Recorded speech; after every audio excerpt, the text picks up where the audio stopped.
My name is Andres, and I'm a chef, and I'm passionate about food as a source of health for us. So today we're going to be talking about sugars. We had sugars as a topic last month, and we spoke about dealing with our love affair to sugar. And today we're going to be talking about navigating the confusingly appealing world of hidden sugars. And so there's a couple interesting words. Confusing, number one. We're going to get into that. Appealing, because we all love sugar. But then hidden sugars also, because sugars are being hidden in all types of foods. And so it's important for us to have knowledge so that we can make wise choices for our health. But then I also want to point out my little subtitle, and that is, sugar is not the enemy. It's a matter of knowledge, because as Adam and I were speaking on the way here, 20 years ago, butter became the enemy. So we were all supposed to eat margarine. And now 20 years later, they say, no, sorry, we had it all wrong. Margarine is the enemy. And please eat butter. Eggs were the enemy for a while, and now they're saying eat eggs. So it's important, even though sugar has a lot of focus right now, and you're probably hearing from time to time that sugar is the enemy, I want us to get out of that mindset, because sugar is not the enemy. We need sugar. Sugar is in nature. Sugar is natural. The enemy is that we are not in control of what is going into our bodies. And so we're doing things excessively just because we don't know. So the enemy, I would say, is a lack of knowledge, not sugar. So that's why it's important that we gain this knowledge so that we can make wise choices. So this is something that I've read many times in different pieces of literature, or I've heard people talk about. They say the body's most important substance for regular health functioning is sugar. Sugar is oxidized to create energy that your body needs and is the key material in all metabolic processes in your body. So one could look at that and say, that's true. Our body needs sugar. It's one of the main ingredients for life. Whether it's the most important or not, that could be arguable, but certainly sugar is oxidized for the metabolic process of creating energy for our bodies. But we could also say, not really. This is a little bit off. And it's not really sugar that they're talking about here. Let's be more specific. When we think of sugar, this is what we imagine, right? But when they're speaking about sugar in this way, that's not exactly what they're talking about. So let's understand this confusion. We're talking about glucose, which is often referred to as blood sugar, and that's because that's the substance that actually is running through our bodies in our blood. It's glucose. So if you look with a microscope, of course, you're not going to see little white crystals of table sugar. You're going to see individual, or you're going to see a lot of things, but glucose is really the molecule that's going around in our blood. Not sucrose, not table sugar. So that's how all of this stuff becomes confusing. We're using some terms to refer to some things. We're generalizing with other terms. We're not being very, very specific. So the word sugar is used to mean pretty much anything and everything sweet. Whether we're talking at a chemical level, biological level, whether we're talking about food, people just use this word sugar in a very, very general sense. So if we say your body needs glucose for the body to function, that is true. If we say your body needs table sugar to function and be healthy, that is false. So even though it's a very, very similar statement, because of the word we're using, it can be either true or false. So that's where this word sugar is very confusing, and we need to understand it more in detail so that we have the knowledge to make wise choices. So let's define some terms that are often misunderstood, and therefore, because they're misunderstood, they're misused. Principally the word sugar. That is the biggest problem we have. That sugar can mean anything, and it's thrown in a lot of different contexts with a lot of different meanings. But also, there's a lot of other words that have very specific meaning that people also use just as sugar. So sucrose, fructose, lactose, glucose, galactose, glycogen, fat. Even fat has some relationship to sugar, and we'll see that. High fructose corn syrup, that's what the HFCS is. Energy, carbohydrates, and starch. All of these could, in some form, be used to refer to sugar, a source of energy for our bodies. So let's understand some of these concepts better. First, we have sugars in our bodies, which are quite different from sugars outside of our bodies, how they appear in nature and how they function in our bodies. So let's take a look at that. First, we have very, very simple word, energy. Energy is the potential fuel present in glucose to be used by the body. So if I use a parallel, for your car to run, it needs gasoline. For our bodies to function, for me to be able to walk and think and breathe, my body needs glucose. Without it, my muscles can't flex, my heart can't beat, my brain can't function. So we need glucose, and that's an energy source. Let's define glucose very specifically. It's often referred to as blood sugar. It's a sugar molecule that stores energy.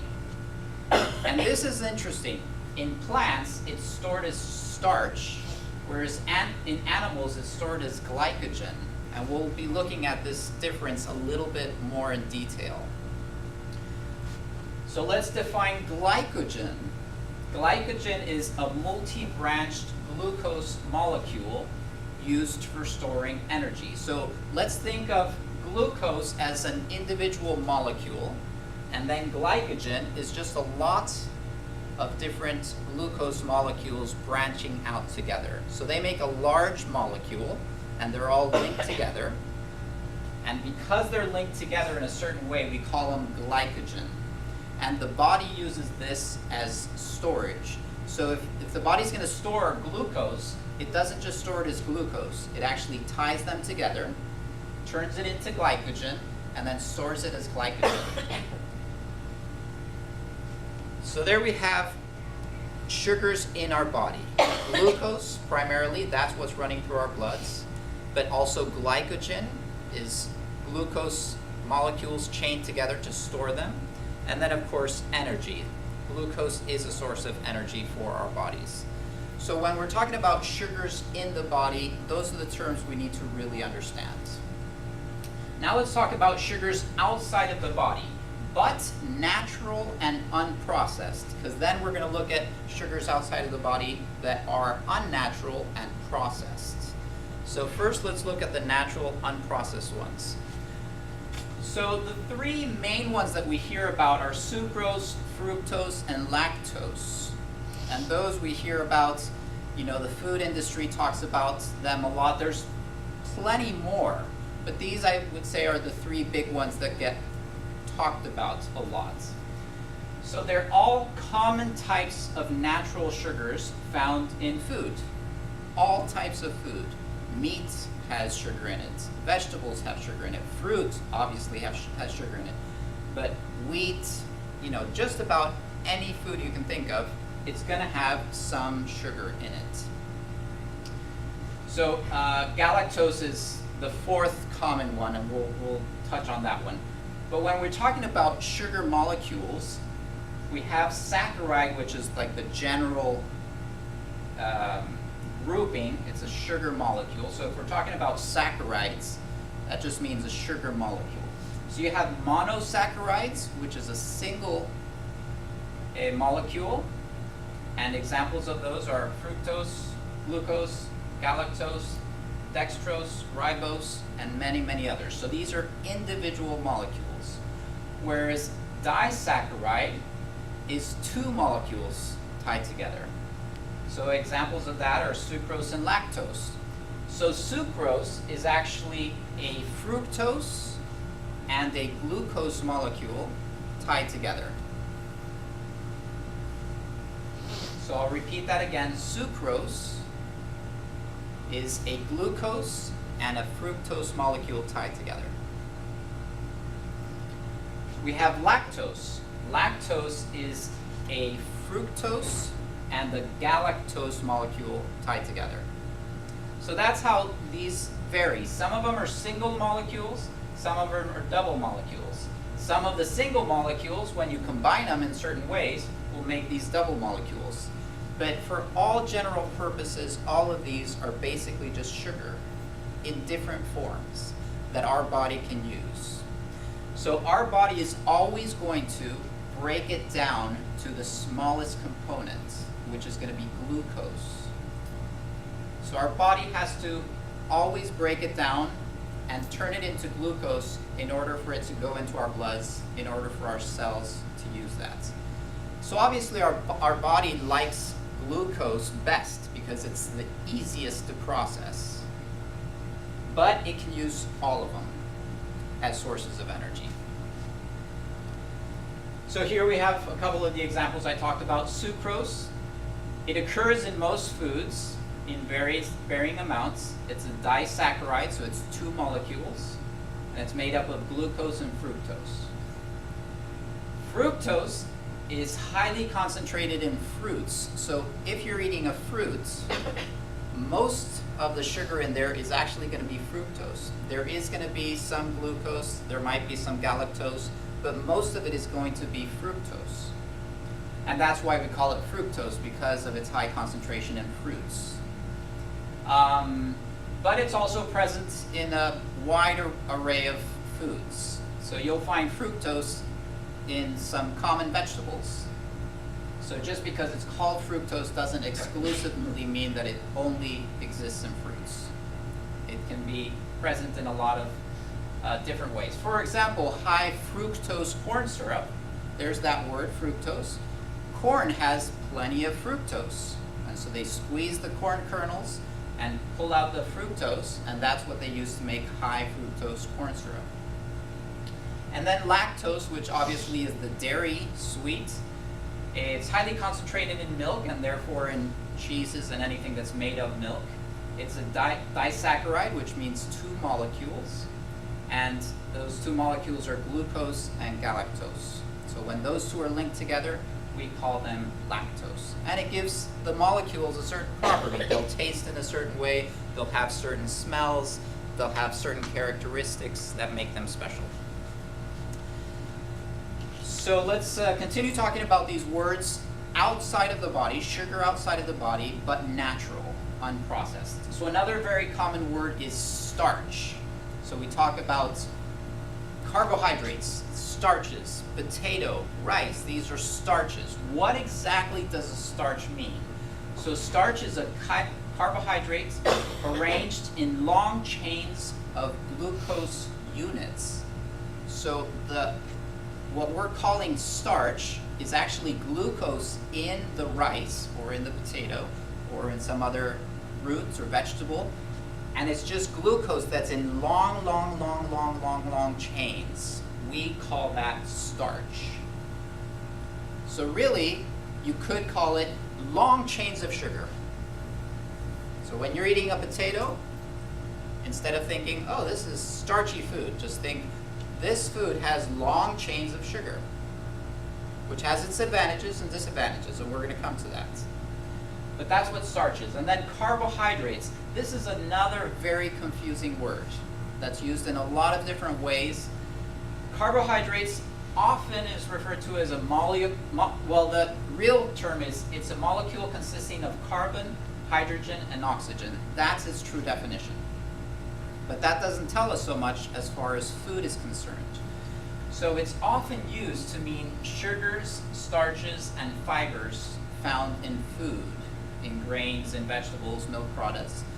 So it's actually used to mean several things packed together: sugars, starches, which are just sugars in long chains, and fibers. And this is very important. Fibers are our friends. Now, the secret to fibers is that if you're eating a food that has a lot of sugar, and there's fiber in there, the fiber holds on to the sugar molecules pretty tightly. And that's good for us, because as it's going through our digestive system, the sugar doesn't just rush into our blood and give us this peak of energy and then this down of, because our body has to release a lot of insulin to get the sugar out of the blood system, and then so we get this down of energy, and then we're riding this roller coaster. If there is fiber in the food, the fiber holds on tightly to the sugar molecules and releases it a little at a time. And so the blood enters the blood system and our bodies at a much slower pace, which is very, very healthy. That is the way we should be consuming sugars, together with fiber. So that's important to note.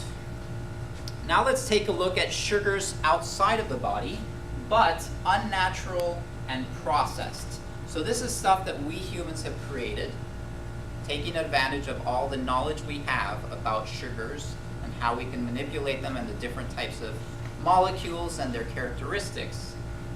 So they're unnatural and they're processed.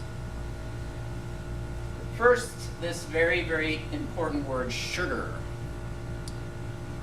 Its real closest definition, what we really should be using it for, is table sugar, that white crystal stuff that we saw on the spoon that you have in your kitchen. When you use the term sugar, that's what you should refer to. And I wish that we could get everybody in agreement and say to the food industry, okay, when we use the term sugar, this is what we're referring to. Don't refer to glucose, don't talk about lactose and all of these other things, starches. If you use the word sugar, it should refer to table sugar. And that's how I think it's healthy for us to think about that. So it's a processed, nutrient deficient, and highly concentrated source of sucrose and fructose. So if you take fructose and sucrose and you have a lot of it together, we get table sugar. So table sugar, if you take a spoonful of it, you're getting sucrose and fructose, basically those two things. But the important things here are that it's nutrient deficient. So wherever that sugar came from, wherever that fructose and sucrose came from, whether it's beets or sugar cane or carrots or apples or whatever else you want, corn, it's nutrient deficient. So they've taken away everything else except the source of energy. In other words, the glucose, sucrose, fructose molecules. That's all they're interested in. So if there were any minerals, if there were any vitamins, if there were any phytochemicals, anything that's good for the body, it's been taken away, and it's nutrient deficient except for that very, very, very pure source of energy, which is good for us and important, but it's got no other nutrition. So that's why I'm saying it's nutrient deficient. It's highly concentrated. So if you're eating a tablespoon of sugar, it probably took, I have no idea, but I'm gonna just guess, 2 long canes of sugar cane. You would never sit down and chew on 2 long sugar canes to get a source of energy like that. Whereas a spoonful of sugar, it's easy to just put it in your mouth and swallow it. So it's really highly concentrated, and that makes it dangerous, because it's so easy to over-consume our source of energy, sucrose and fructose. Okay, let's look at another term, high fructose corn syrup. Again, this is a processed, nutrient deficient, and highly concentrated source of fructose. In the case of high fructose corn syrup, it's only fructose. It doesn't have the sucrose, which to our bodies doesn't make any difference. It's just a source of energy. It's, in the end, glucose molecules. But again, it's processed and highly nutrient deficient. Any other nutrition that was in the corn before they processed it, there were minerals, vitamins, phytochemicals, fiber, all of that is gone. It's just this raw, concentrated source of energy, which we need. But it's dangerous because it's so concentrated. It's easy to overconsume energy. So, to add to the confusion, as if sugar and all of these other glucose and fructose and sucrose weren't enough, there are 56 names for sugar in our food labeling guidelines. So, our food companies that are producing food, instead of putting this item has sugar, they can define it a little more specifically. They can say, well, this doesn't really have just sugar, it has anocha, or however you pronounce that. I'm not really sure how you pronounce it. Or it's got sorghum syrup. And so you're like, well, I'm not sure what that is. Maybe it's good for me. No, this is really just sugar, as is all of these others. So if you pick up a yummy beer, dark ale, it'll probably have barley malt. And you think, that must be flavorful and rich in all kinds of good stuff. No, that's sugar, really. Caramel, some of these are more obvious. Some of them you have no idea. Some of them we've learned now, galactose, fructose, high fructose corn syrup, lactose. But there's plenty others that you would not necessarily recognize as sugar. But all of these, to our body, in the end, are just sugar. These are sources that our body will break down and make glucose out of. So now that we've really defined and understood this world of sugars, both outside the body and inside the body, and natural and unnatural, let's identify what our body really needs, because we said our body needs sugar to really survive, for its functioning. What does our body really need for survival and for health? Protein. Without it, you can't grow. You can't heal. You have to have protein. Fat is essential. Your brain would stop functioning. Your skin would be dry. Without fat, same thing with minerals. Minerals are essential for most of our body functions and hormones. Our heartbeat. Minerals, very important for our bones, for blood, for keeping balances in the body. Phytochemicals, we haven't fully understood the entirety of this, but we've begun to understand that phytochemicals are very, very healing for our bodies. They help clean the body. They have tremendous benefits in a huge array of ways that we have just begun to understand. There's thousands and thousands and thousands, maybe hundreds of thousands, maybe millions of phytochemicals we don't know. We've just begun to discover and understand this world. But we know that they're essential for our body. And where do we find most phytochemicals? In vegetables, in fruits, in real, raw, original food, not in processed stuff. So that's what our body needs for survival. What? You just started this lecture saying that what we most need is sugar. What? No sugar, no glucose, no carbohydrates? How? Let's go back to this slide. Something must be wrong. What does our body need? Protein, fat, vitamins, minerals, phytochemicals. No sugar. Now, why is that? It's not essential because our body can use protein or fat to get glucose. So our bodies can break down protein and get energy. Our bodies can break down fat and get energy. And not backwards. If we give our body glucose, we can't create protein from it. We can't necessarily make certain fat molecules from carbohydrates, whereas it is possible the other way around. So it is essential that we eat protein, that we get fat, vitamins, minerals, and phytochemicals. It's not essential. It's a little bit more work intensive for the body, but it's not essential that we eat carbohydrates, that we get sugars. directly from sugar sources in nature.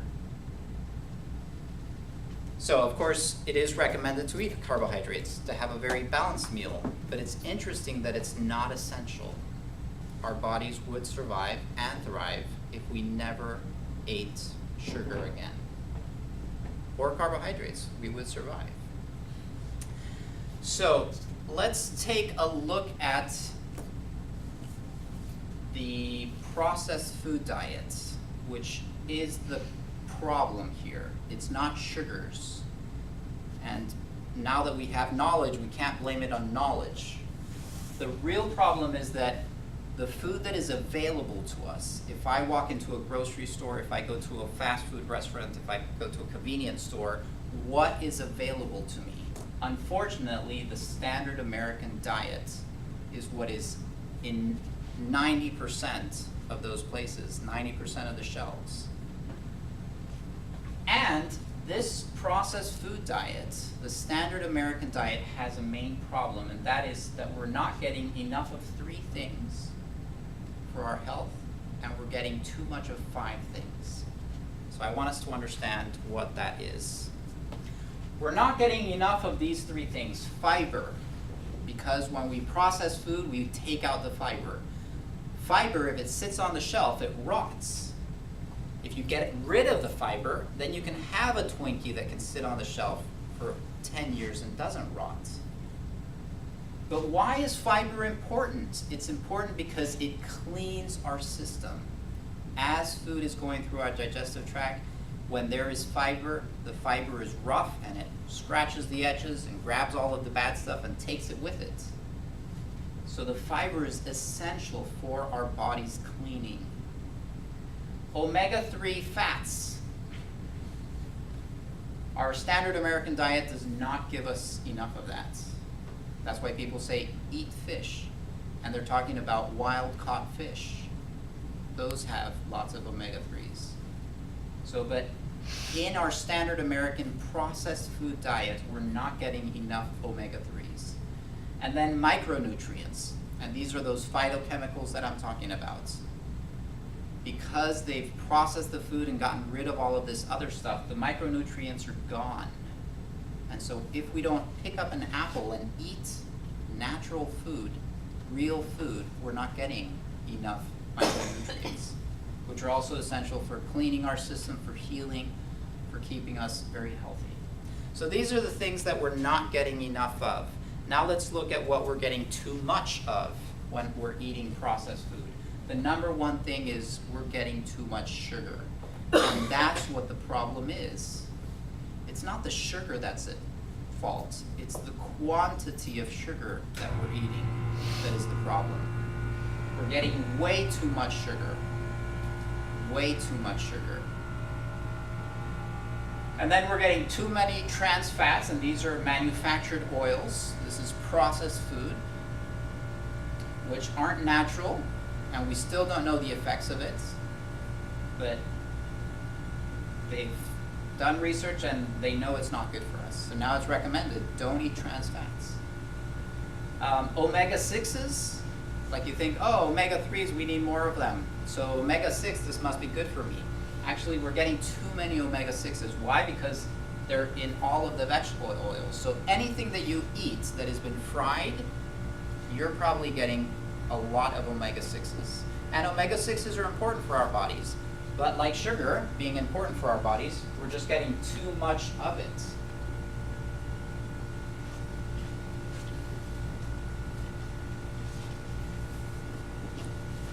I'm not going to fuss with this very much because you have my notes, so maybe we'll follow that, but it comes back easily. Okay, and then what else? Alcohol, and I'm not talking just about drinking beer and wine. There's alcohol in lots and lots of food, in small amounts, but as you eat a lot of various processed foods, you're getting a lot of alcohol, too much of it. And then branched chain amino acids, and that's basically a type of protein. We are eating too much meat in our processed food diet. We're consuming way too much protein, more than we need. So those are the things that we're getting too much of. So if we think about this standard American diet and that that's bad for us, what should we be eating? What should our diet look like? It's very, very simple. We should be eating real food. And basically, I mean, if it comes out of a box, it's processed. It's not good for you. That's why we don't have to put an apple and an onion and an avocado in a box. It comes with its natural packaging already built in. And its packaging is edible and good for you. So we should be eating real food. We should be eating mostly greens. Greens have all of these things that we're missing. The phytochemicals, the good oils, lots of fiber. And I'm not saying that we should all be vegetarian or vegan. No, everybody has their own needs. Our bodies are all different. But we should eat a lot of greens. And I would say mostly greens. So have meat, have carbohydrates, have fruit, but have a lot of greens. That is what is going to really, really be healthy for us. And then not too much. Just don't overeat. And we all struggle with that. But what they found is if we're eating real food, it's more filling. We're less likely to overeat. If we're eating processed food, pizzas and breads and cookies, it's not filling. And so it's much, much easier for us to overeat. By the way, these three ideas come from a book by Michael Pollan called In Defense of Food. And it's a fantastic book. It's one of the most important dietary books I've ever read. Michael Pollan, In Defense of Food. And after you've read the whole book, this is the conclusion. What should we eat? Eat food, mostly greens, not too much. That's simple. Thank you very much.